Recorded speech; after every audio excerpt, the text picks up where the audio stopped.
ಮಾಡದೇ ಇರಲಿ ಆ ಸಿಸ್ಟಮೆಟಿಕಲ್ ಕೆಲವು ಕಾರ್ಯಕ್ರಮಗಳನ್ನ ಮಾಡ್ತಾ ಇರ್ತಾರೆ. ನಾನು ಅವಾಗಲೇ ಹೇಳಿದೆ, ಒಂದು ಮಠ ಕಟ್ಟೋದಷ್ಟು ಸುಲಭ ಅಲ್ಲ.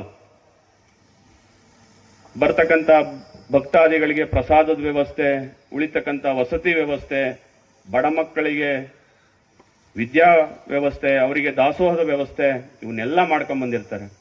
ಹಾಗಾಗಿ ನಾನು ಹೆಚ್ಚಿನಾಗಿ ಹೇಳಿದ ಸಹಾಯವನ್ನ ಮಾಡಿ, ಕೆಲಸ ಕಾರ್ಯಗಳನ್ನ ಮಾಡಿ, ಮುಂದಿಂತು ಕೆಲಸ ಮಾಡಿ, ಈ ಒಂದು ಕಾರ್ಯಕ್ಕೆ ಹೆಚ್ಚಿನ ರೀತಿಯ ಸಹಕಾರನ ಕೊಟ್ಟು, ಈ ಒಂದು ಆಚಾರ ವಿಚಾರ ಸಂಸ್ಕೃತಿನಲ್ಲಿ ಹೆಚ್ಚಿನ ಸಮಯವನ್ನ ಒಂದು ದೇವಿಯವರ ಸನ್ನಿಧಾನದಲ್ಲಿ ಆಗ್ತಾ ಇರ್ತಕ್ಕಂಥ ಕೆಲಸಗಳಿಗೆ ತಮ್ಮ ಗಮನವನ್ನು ಹರಿಸಿ, ಯಾವುದಕ್ಕೂ ಕೊರತೆ ಕರೆದು 4 ನುಡಿಮಾತುಗಳನ್ನ ಆಡಲಿಕ್ಕೆ ಅವಕಾಶ ಮಾಡಿಕೊಟ್ಟಂತಹ ಶ್ರೀಗಳಿಗೆ ನನ್ನ ಶಿರಸಾಷ್ಟಾಂಗ ನಮಸ್ಕಾರಗಳನ್ನ ಸಲ್ಲಿಸುತ್ತಾ, ನಾನು ಒಂದೇ ಒಂದು ಮಾತು ಹೇಳ್ತೀನಿ. ಶ್ರೀಗಳು 8 ರೂಗಳನ್ನ ಕೊಡೋದಾಗಿ ನಾನು ಈ ಮೂಲಕ ತಮ್ಮಲ್ಲಿ ತಿಳಿಸ್ತಾ ಇದ್ದೀನಿ. ಶ್ರೀಗಳ ಪಾದಗಳಿಗೆ ನನ್ನ ನಮಸ್ಕಾರಗಳನ್ನ ಸಲ್ಲಿಸುತ್ತಾ, ನಾನು ಅವರ ಶಿಷ್ಯನಾಗಿ ಶ್ರೀ ಶಿವಲಿಂಗ ಅಜ್ಜೆಯವರ ಭಕ್ತನಾಗಿ ಈ ಒಂದು ಕಾರ್ಯಕ್ರಮಕ್ಕೆ ನಾನು ನನ್ನ ಮಾತುಗಳಿಗೆ ವಿರಾಮವನ್ನು ಕೊಡ್ತಾ ಇದ್ದೀನಿ.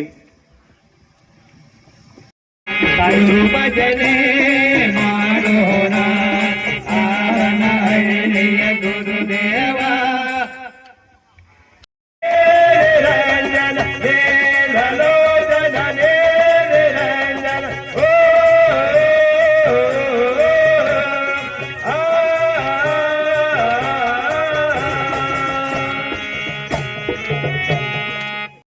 ಅದನ್ನು ಹೇಳ್ಕೊಳಕ್ ನಮಗೆ ಹೆಮ್ಮೆ ಆಗುತ್ತೆ. ಅದೇ ರೀತಿ ಗುರುಗಳು ಹೆಚ್ಚಿನ ಒಂದು ಇನ್ನು ಸಮಾಜ ಸೇವೆಗಳನ್ನು ಎಲ್ಲ ಕಾರ್ಯಗಳನ್ನು ಮಾಡ್ತಾ ಎಲ್ಲ ಕಾರ್ಯಗಳು ಹೀಗೆ ನಡೀಲಿ ಅಂತ ಹೇಳ್ತಾ ನಮಗೆ 2 ಮಾತನಾಡಲು ಅವಕಾಶ ಕೊಟ್ಟಂತ ಎಲ್ಲರಿಗೂ ಒಂದು ಸುಮಾರು ಗಣ್ಯರು ಹೇಳಿದ್ರು ಏನೇನು ನಡೀತಾ ಇದೆ, ಪ್ರಸಕ್ತ ವಿದ್ಯಮಾನಗಳಲ್ಲಿ ಏನೇನು ಆಗ್ತಾ ಇದೆ, ಏನೇನು ಹೋಗ್ತಾ ಇದೆ. ಇದಕ್ಕೆಲ್ಲ ಕಾರಣಕರ್ತರು ನಾವೇ. ನಾವು ಯಾಕೆ ಅಂತಂದ್ರೆ ನಾವು ಯಾರು ಅದನ್ನ ನಿಂದಿಸಲ್ಲ, ಖಂಡಿಸಲ್ಲ. ಯಾವುದೇ ವಿಚಾರಗಳು ನಮ್ಮ ಧರ್ಮದ ಬಗ್ಗೆ, ನಮ್ಮ ಧರ್ಮದ ಗುರುಗಳ ಬಗ್ಗೆ ಆಗಲಿ, ಯಾವುದ್ರ ಬಗ್ಗೆ ಏನೇ ನಡೆದ್ರೂ ಸಹ ನಾವ್ ಯಾರು ಅದನ್ನ ಹಾಗೆ ಈ ಒಂದ್ ಕಿವಿಲಿ ಕೇಳ್ಕೊಂಡು ಇನ್ನೊಂದು ಕಿವಿಲಿ ಬಿಟ್ಕೊಂಡು ಹೋಗ್ತಾ ಇದೀವಿ. ಹಾಗಾಗಿ ನಮ್ಮ ಬುದ್ಧಿ ಹೆಂಗ್ ಮಾಡೋದು, ನೀವೇನೇ ಅದ್ರ ಬೇಡಿ ಕಣೋ, ನಾನಿದ್ದೀನಿ. ಪ್ರತಿಯೊಂದು ಸಹಕಾರನು ಉಪ್ಪಿಂದ ಹಿಡಿದು ಪ್ರತಿಯೊಂದು ಸಹಕಾರವನ್ನು ಕೊಟ್ಟು 5ನೇ ವರ್ಷ ಮಾಡಿದ್ವಿ, ಯಶಸ್ವಿಯಾಗಾಯ್ತು. ಆಮೇಲೆ ನೀಲಾಲೋಚನ ಸ್ವಾಮಿಗಳ ಸ್ಮರಣಾರಾಧನೆ ಕಾರ್ಯಕ್ರಮ ಮಾಡಬೇಕು ಅಂತ 5ನೇ ವರ್ಷ ಅದನ್ನು ಹಮ್ಮಿಕೊಂಡ್ವಿ. ಅದು ತುಂಬಾ ಸೊಗಸಾಗಿ ಅಚ್ಚುಕಟ್ಟಾಗಿ ನಡೆಸಿದೀವಿ. ಇದೆಲ್ಲ ಆಗಿದ್ದು ನಮ್ಮ ಜಗದ್ಗುರು ಶಿವಾನಂದ ಶಿವಯೋಗಿ ರಾಜೇಂದ್ರ ಮಹಾಸ್ವಾಮಿಗಳ ಮಾರ್ಗದರ್ಶನದಲ್ಲಿ, ಅವರ ದಿವ್ಯ ಸಾನ್ನಿಧ್ಯದಲ್ಲಿ. ಇಲ್ಲಿ ಮೂಲಸ್ಥಾನ ಸ್ವರ್ಣಗೌರಮ್ಮನವರ 167ನೇ ವರ್ಷ. ಈ ವರ್ಷ ಮೂಲಸ್ಥಾನ ಸ್ವರ್ಣಗೌರಮ್ಮನ ಪ್ರತಿಷ್ಠಾಪನೆ ಆಗುತ್ತೆ. 165 ವರ್ಷ 166 ವರ್ಷನೂ ಮಾಡಿದೀವಿ. ನಮ್ಮ ಮುದ್ದೇಗೌಡರು ಫ್ಯಾಮಿಲಿಗೆ ಏನು ಶಿವಲಿಂಗ ಸ್ವಾಮಿಗಳು ಆಶೀರ್ವದಿಸಿ ಮೂರ್ತಿ ಕೊಟ್ಟಂತ ಮೂರ್ತಿ ಧರಿಸಿ ಮುದ್ದೇಗೌಡರು ಫ್ಯಾಮಿಲಿಯವರು ಮಾಡ್ಕೊಂಡು ಬಂದಿದ್ದು ಅವತ್ತಿನಿಂದ ಇವತ್ತಿನವರೆಗೂ ಮಾಡ್ಕೊಂಡು ಬಂದಿದ್ದೀವಿ. 2022ರಲ್ಲಿ ಕೋವಿಡ್ ಆದ ನಂತರ ಜಾತ್ರಾ ಮಹೋತ್ಸವ ಮಾಡಿರಲಿಲ್ಲ. ಅಜ್ಜಿಯಾರು ಒಂದೇ ಮಾತು ಹೇಳಿರು, ಶುಕ್ರವಾರ ತರೋದು ಬೇಡ ಕಣ, ಮರ್ತಿಗೆನ ಭಾನುವಾರ ನಾನು ಬರ್ತೀನಿ, ಎಲ್ಲರೂ ಸೇರಿ ಬಾರಿ ಅದ್ದೂರಿಯಾಗಿ ಜಾತ್ರೆ ಮಾಡೋಣ ಅಂತ ಹೇಳಿದ್ರು. ಅಷ್ಟು ಹೇಳಿದ್ರು, ನಾವು ಬಂದು ಇಲ್ಲಿ ಊರಲ್ಲಿ ಹೇಳಿದ್ವಿ. ಯಾಕೆಂದ್ರೆ ಗೌರಮ್ಮನವ್ರನ್ನ ಮಾಡ್ಬೇಕಾದ್ದು ನಾವೇನೆ, ಮುದ್ದೇಗೌಡರ ವಂಶಸ್ಥರನ್ನೇ ಹಿಂದಿನ ನಡ್ಕೊಂಡ್ ಬಂದಿರೋದು, ಅವರಿಗೆ ಆಶೀರ್ವದಿಸಿ ಕೊಟ್ಟಂತದ್ದು ಮುಕ್ತಿನ. ಆದ್ರೆ ಕೆಲವರು ಅವರ ಸ್ವಪ್ರತಿಷ್ಠೆಗೆ, ಅವರ ರಾಜಕೀಯ ದುರುದ್ದೇಶಕ್ಕೆ ನಮ್ಮನ್ನ ಬಲಿಪಶು ಮಾಡಿದ್ರು. ಆದ್ರೆ ನಾವು ಆ ವರ್ಷ ಗೌರಮ್ಮನ ಪ್ರತಿಷ್ಠಾಪನೆ ಮಾಡಿದ್ವಿ. ಊಟ ಕರಿಬೇಡ್ರಿ, ಇವ್ರನ್ನ ಕರಿಬೇಡ್ರಿ, ಅವರೇ ಬಂದು ನಮ್ಮಲ್ಲಿ ಉಂಡೋಗ್ತಾರೆ, ಅವ್ರೆಲ್ಲರಿಗೂ ಹೇಳ್ಕೊಂತಾರೆ. ಈ ತರ ನಡೀತಾ ಇದೆ. ಆದ್ರೆ ಈ ಶಿವಲಿಂಗಜ್ಜಯ್ಯನವರ ಒಂದು ಕೃಪಾ ದೃಷ್ಟಿ ನಮ್ಮ ಮಾಡಾಳ್ ಗ್ರಾಮದಲ್ಲಿ ಸುತ್ತಮುತ್ತಲಿನ ಜನದಲ್ಲಿ ಇರೋದ್ರಿಂದ, ನಮಗೆ ಶಿವಾನಂದ ಸ್ವಾಮಿ ಅಜ್ಜಯವರ ಆಶೀರ್ವಾದ ಇರೋದ್ರಿಂದ ಯಾರು ಏನು ಮಾಡಿದ್ರೂ ಆಗೋದಿಲ್ಲ. ನಾವು ಈ ಜಾಗ ತಗೋಬೇಕಾದ್ರೆ ನಮ್ಮ ಕೆ ವಿ ಶಿವಣ್ಣಗೆ ದೊಡ್ಡ ನಮಸ್ಕಾರ ಮಾಡ್ಬೇಕು ನಾವು. ಅವತ್ತು ರಾತ್ರಿ 12:30 1 ಗಂಟೆ ನಾನು ಮಠಕ್ಕೆ ಹೋದೆ. ಬುದ್ಧಿ ಹಿಂಗಾಗಿದೆ ಏನು ಮಾಡೋದು ಅಂತ ಅವಾಗ ಫೋನ್ ಮಾಡಿದ್ರು. ಆ ಜಾಗ ಬೇಕು ಕಾಣೋ, ಅದನ್ನ ನಮಗಿರ್ಲಿ ಅಂತಂದ್ರು. ಅವಾಗ ಶಿವಣ್ಣವ್ರು ಇಲ್ಲ ಬುದ್ಧಿ, ಅದು ನಂದ ಜಾಗ ಅಲ್ಲ, ಅದು ನಿಮ್ಮದೇ ಜಾಗ ಅಂತ ಹೇಳಿದರು. ಬಂದ್ವಿ. ಅವತ್ತು ಮಾರನೇ ದಿವಸನೇ ಗಂಗಣ್ಣ ಬರಲ್ದು. ಅವ್ರಿಗೆ ಗೊತ್ತಿಲ್ಲ ಈ ಜಾಗನ ಮಠಕ್ಕೆ ಈ ದೇವಸ್ಥಾನಕ್ಕೆ ತಗೊಂತ ಇದ್ದ ಗೊತ್ತಿಲ್ಲ, ಹೇಳಿಲ್ಲ. ನಾವು ಗೀಜಿಯಲ್ಲಿ ತಗೋದಾಗ ಹೇಳಿದ್ದು. ಅವಾಗ ಕರ್ಕೊಂಡು ಹೋಗಿ ಅವರನ್ನ ಮಠದಲ್ಲೇ ಮಾತಾಡಿ ಅವಾಗ ನಮ್ಮ ಜಾದಗಾರ ಮಹಾದೇವ ಅದನ್ನು ಕೊಟ್ಲು. ಆ 2 ಲಕ್ಷ ತಗೊಂಡೋಗಿ ಅಜ್ಜಿಯರ ಕೈ ಕೊಟ್ಟು ಈ ಜಾಗನ ಖರೀದಿ ಮಾಡಿದ್ವಿ. ಜಾಗನ ಖರೀದಿ ಮಾಡಿ ಅಗ್ರಿಮೆಂಟ್ ಆದ್ಮೇಲೆ ಒಂಥರ ಕಾಯ್ತು ಮತ್ತೆ. ಅವಾಗ ಪಾಪ ಗಂಗಣ್ಣವ್ರು ಇವತ್ತಿಲ್ಲ, ಅವ್ರು ನೆನೆಸ್ಬೇಕು ನಾವು. ಅವ್ರ ಹೆಣ್ಮಕ್ಳು ಅಷ್ಟೇ, ನಾವು ಯಾವುದೇ ಮಾತಿಗೂ ತಪ್ಪೋದಿಲ್ಲ.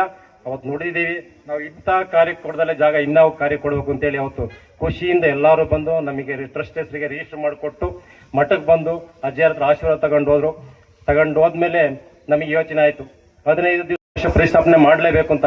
ಅವಾಗ ನಮಗೆ ಅಲ್ಲಿ ಬೀದಿಲಿ ಹೋಗಂಗಿಲ್ಲ, ಇಲ್ಲಿ ಬಿಡಂಗಿಲ್ಲ, ಬಾವಿ ಬಿಡಂಗಿಲ್ಲ, ಎಂತೆಂಥ ವಿಘ್ನಗಳು ಬಂದವು. ಎಲ್ಲ ವಿಘ್ನನೂ ಶಿವಲಿಂಗಜ್ಜಿಯರು ನೆರವೇರಿಸಿಕೊಟ್ಟಿದ್ದಾರೆ. ಹೂವಿನಂಗೆ ನಮ್ಮ ಕೆಲಸ ಸಾಗಿದೆ. ಅವಾಗ ಅಜ್ಜಾರು ಹೇಳಿದರು, ಯಾರನ್ನೂ ಕೇಳಬೇಡ್ರಿ, ದೇವಸ್ಥಾನ ಎಷ್ಟು ಕೋಟಿ ಆಗಲಿ ನಾನು ಮಾಡ್ತೀನಿ. ಶಿವಲಿಂಗಜ್ಜಾರು ಹಿಂದೆ ಮುಕ್ತಿ ಕೊಟ್ಟಿದ್ದಾರೆ, ನಾನು ಇವಾಗ ತಾಯಿಗೆ ಒಂದು ನೆಲೆ ಕಲ್ಪನೆ ಮಾಡಿಕೊಡ್ತೀನಿ ಅಂತ ಹೇಳಿ ಕೊಟ್ಟರು. ಅವನಿಗೆ ವಿನಾಯಕ ಅಂತ ಶಿಲ್ಪಿ ಕೊಟ್ಟಿದ್ದೀವಿ. ಯಾವ ದೇವಸ್ಥಾನ ಕಟ್ಟೋರು ದುಡ್ಡು ಕೊಟ್ಟಿಲ್ಲ ಅನ್ಸುತ್ತೆ ಅವನಿಗೆ. ಹಂಗೆ ಅಜ್ಜಾರು ಬಂದ ತಕ್ಷಣ 5 ನಿಮಿಷ ನಿಲ್ಸಂತಿರಲ್ಲ, ಅವನಿಗೆ ಚೀಲದ ನಮ್ಗೆ ನಡೆಸ್ಕೊಂಡು ಹೋಗ್ತಾರೆ. ಪ್ರತಿಯೊಂದೂ ಸಹ ಊಟ ವಸತಿಯಿಂದ ಹಿಡಿದು ನಮ್ಮ ಕಷ್ಟ ಸುಖ ಇಂದ ಹಿಡಿದು ನಮ್ಮ ಏನೇ ಇದ್ರು, ಯಾರದೇ ಆದ್ರು, ಯಾರಿಗೆ ಇದ್ರು ಅವರ ಕಷ್ಟ ಸುಖಗಳು ಭಾಗಿಯಾಗಿ ಇದು ಮಾಡ್ತಾ ಇದ್ದಾರೆ. ಆದ್ರಿಂದ ಮುಂದೆ ಎಲ್ಲರೂ ಸಹ ನಮ್ಮ ತಾಯಿಯ ಗೌರಮ್ಮನವರ ಸೇವೆಗೆ ಬದ್ಧರಾಗಿ ಕೋಡಿ ಮಠದ ಭಕ್ತರಾಗಿ ನಾವೆಲ್ಲರನ್ನು ಮಾಡೋಣ ಅಂತ ಹೇಳ್ತಾ ನನ್ನ ಮಾತು ಮುಗಿಸ್ತೀನಿ.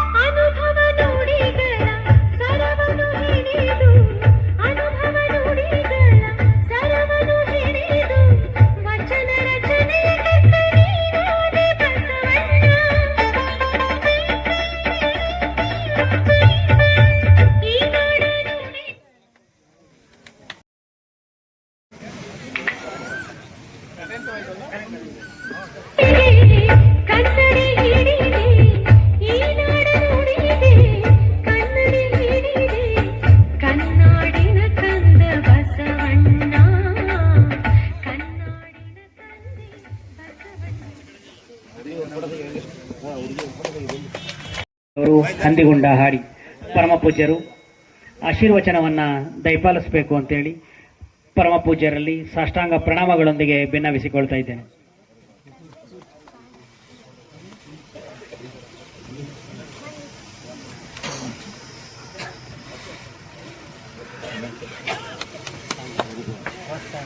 ಗಣ್ಯರೇ ಹಾಗೂ ಮೊದಲಿಗೆ ಪ್ರಾಸ್ತಾವಿಕವಾಗಿ ಮಾತನಾಡಿರ್ತಕ್ಕಂಥ ಆತ್ಮೀಯರಾದ ಕಲ್ನಾಥ್ ಶಾಸ್ತ್ರಿಗಳವರೇ, ಯಾವತ್ತೂ ಶರಣ ಬಂಧುಗಳೇ, ತಮ್ಮೆಲ್ಲರಿಗೂ ಶರಣಾರ್ಥಿಗಳು.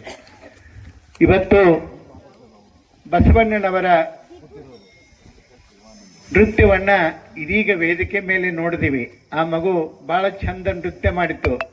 ಆಕೆ ಎಷ್ಟು ಚಂದ ಕೈ ಮಾಡಿ ಕರೆಯಾಕತ್ತಿದ್ದಳು ಅಂತಂದ್ರೆ, ಬಸವಣ್ಣ ಬಾಬಾರೋ ಮತ್ತೆ ಬಸವಣ್ಣ ಎಷ್ಟು ಚಂದ ಕೈ ಮಾಡ್ತಿದ್ದಳಾಕಿ. ನಾನು ಅಂದ್ಕೊಂಡೆ ನಾವು ಕರೆದ್ರೆ ಬಸವಣ್ಣ ಬರ್ಲಿಕ್ಕಿಲ್ಲ, ಆದ್ರೆ ಆಕಿ ಕರೆದ್ರೆ ಬಸವಣ್ಣ ಖಂಡಿತವಾಗ್ಲೂ ಬರ್ತಾನೆ. ಯಾಕೆ ಅಂತಂದ್ರೆ ಆ ಮನದೊಳಗೆ ಮುಗ್ಧತೆ ಅದ. ಎಲ್ಲಿ ಮುಗ್ಧತೆ ಇರ್ತದ ಅಲ್ಲಿ ದೇವರು ತಾನಾಗೇ ನಡ್ಕೊಂಡು ಬರ್ತದಂತ. ಆ ಹಿನ್ನೆಲೆಯಲ್ಲಿ ಇವತ್ತ ಈ ವೇದಿಕೆ ಮೇಲೆ ಬಹಳಷ್ಟು ಅರ್ಥಪೂರ್ಣವಾದ ಕಾರ್ಯಕ್ರಮ ನಡ್ಕೊಂಡು ಬಂತು. ಮೂಲ ಸ್ಥಾನ ಗೌರಮ್ಮ ತಾಯಿ ಮಾಡಾಳಿನ ಈ ಪುಣ್ಯ ಕ್ಷೇತ್ರ. ಬಹುಶಃ ಹಾರನಹಳ್ಳಿ ಮಠದ ಬಗ್ಗೆ ಬಹಳಷ್ಟು ಜನ ಮಾತಾಡಿದರು.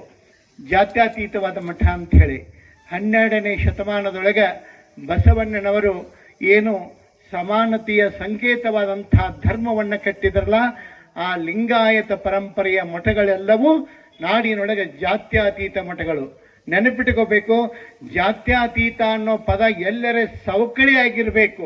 ಆದರೆ ಮಠಗಳ ವಿಷಯದೊಳಗೆ ಶಬ್ದದ ಸಾರ್ಥಕತೆ ಆಗಿದ್ರೆ ಹಾರ್ನಹಳ್ಳಿ ಮಠದಂಥ ಮಠದೊಳಗ ಆ ಶಬ್ದಕ್ಕೆ ಒಂದು ಘನತೆ ಬಂದದ, ಗೌರವ ಬಂದದ ಅನ್ನೋದನ್ನ ನಾವು ಯಾರೂ ಮರಿಬಾರದು. ಆ ಹಿನ್ನೆಲೆಯಲ್ಲಿ ಪೂಜ್ಯರು ಈ ನಾಡಿನೊಳಗ ಬಹುಶಃ ಕೆಲವು ಜನ ಸ್ವಾಮಿಗಳು ಮಾತನಾಡಿದರೆ ಇಡೀ ಕರ್ನಾಟಕ ಶಿವಾನಂದ ರಾಜೇಂದ್ರ ಮಹಾಸ್ವಾಮಿಗಳವರು. ನಾನು ಯಾಕೆ ಈ ಮಾತು ಹೇಳ್ತೀನಿ ಅಂತಂದ್ರೆ, ಯಾರು ಒಪ್ತಾರೋ ಬಿಡ್ತಾರೋ, ಯಾರು ಕೇಳ್ತಾರೋ ಬಿಡ್ತಾರೋ, ಲೋಕೋ ಭಿನ್ನ ರುಚಿ ಅಂತ ಪವಿತ್ರವಾಗಿರ್ತಕ್ಕಂಥದ್ದು. ಮತ್ತು ಯಾಚಿನಹಳ್ಳಿ ಮಾದೇಗೌಡರು ಎಲ್ಲ ಸಮಾಜದವರು ಸೇರಿದ್ದೀರಾ, ಭಾಳ ಸಂತೋಷ ಆಯಿತು. ಯಾರನ್ನು ಹಾಕೋದು ಬಿಡೋದಕ್ಕೆ ಒಪ್ಪಿರಲಿಲ್ಲ. ನಾನು ಅಧ್ಯಕ್ಷರು ಕಮಿಟಿಯವ್ರಿಗೆ ಹೇಳಿದೆ, ಯಾರನ್ನು ಬೇಕಾದ್ರೂ ಹಾಕ್ರಪ್ಪ, ಕರೀರಿ, ಚೆನ್ನಾಗಿ ಆಗಬೇಕು ಗುರು ಸೇವೆ ಅಂತ. ಹಾಗೆಲ್ಲರೂ ಮಾಡಿದ್ದೀರಾ. ನಮ್ಮ ಕಲಿರ ಶಾಸ್ತ್ರಿಗಳು ಸಹಿತ ಬಂದು ಮಾಡಿದ್ದಾರೆ. ನಮ್ಮ ಶಿವಾನಂದ ಸ್ವಾಮಿಗಳು, ನಾನು ಹೋಗಿದ್ದೆ ಅವ್ರ ಮಠದಲ್ಲಿ, ಭಾಳ ಚೆನ್ನಾಗಿ ಕಟ್ಟಿಸಿದ್ದಾರೆ. ನಮ್ಮ ಸ್ವಾಮಿಗಳು ಇವ್ರು ಮಾತಾಡ್ಬೇಕಾಯ್ತು, ಅವರು ಚೆನ್ನಾಗಿ ಮಾತಾಡ್ತಾರೆ. ಇನ್ನೊಂದು ಸರಿ ಮಾತಾಡ್ತಾರ. ಒಂದು ಲಕ್ಷಾಂತರದ ಕಾರ್ಯಕ್ರಮ ಮಾಡಿದರು ಈಗ ಒಂದು 15 ದಿವಸದಲ್ಲಿ. ಅವಾಗ ನನಗೆ ಕರೆದಿದ್ರು, ಹೋಗೋಕ್ಕಾಗಲಿಲ್ಲ. ಅದಕ್ಕೆ ಗುರುಗಳು ಫೋನ್ ಬರ್ರಿ ಅಂತ ಕರೆದೆ ನಾನು.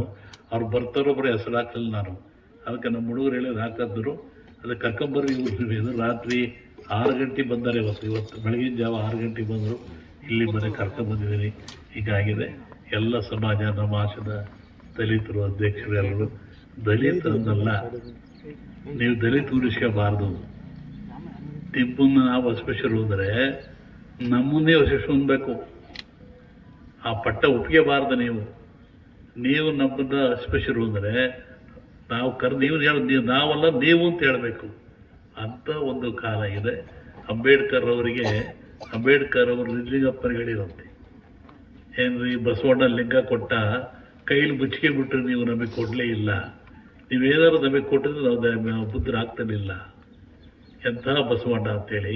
ಹಾಗಾಗಿ ಎಲ್ಲರಲ್ಲಿ ಮನಸ್ಸು ಮೂಡ್ತಾ ಇದೆ, ಬರ್ತಾ ಇದೆ. ನಾವಂತೂ ಅದೇ ದಿಶೆಯಲ್ಲಿ ಮಠದಲ್ಲಿ ಹೋಗ್ತಾ ಇದ್ವಿ. ಯಾರು ಬಂದರೂ ಎಲ್ಲಿ ಬೇಕಾದ್ರೂ ಅಂತ ಬರ್ಬೋದು, ಮಾತಾಡ್ಬೋದು. ಅವಕ್ಕಷ್ಟು ನೋವು ಅನುಭವಿಸ್ತಾ ಇದ್ದೀನಿ. ಆದರೆ ಅದರಿಂದ ಹಿಂದೆ ಪಡೆಯಲ್ಲ ನಾನು. ಹಾಗಾಗಿ ಎಲ್ಲರೂ ಸಮಾಧಾನ ಒಂದೇ. ಇಲ್ಲೂ ಅಷ್ಟೇ ನಮ್ಮ ಹುಡುಗರು ಹೇಳ್ತೀನಿ, ಯಾರು ಬಂದರೂ ಬಿಡ್ಬೇಕಣಪ್ಪ, ಯಾರು ಒಳಗೆ ಬಿಡ್ರಿ, ಎಲ್ಲರಿಗೂ ಊಟ ಹಾಕ್ಸ್ರಿ ಬರಲಿ ಅಂತ. ಅದು ಆಗಬೇಕು.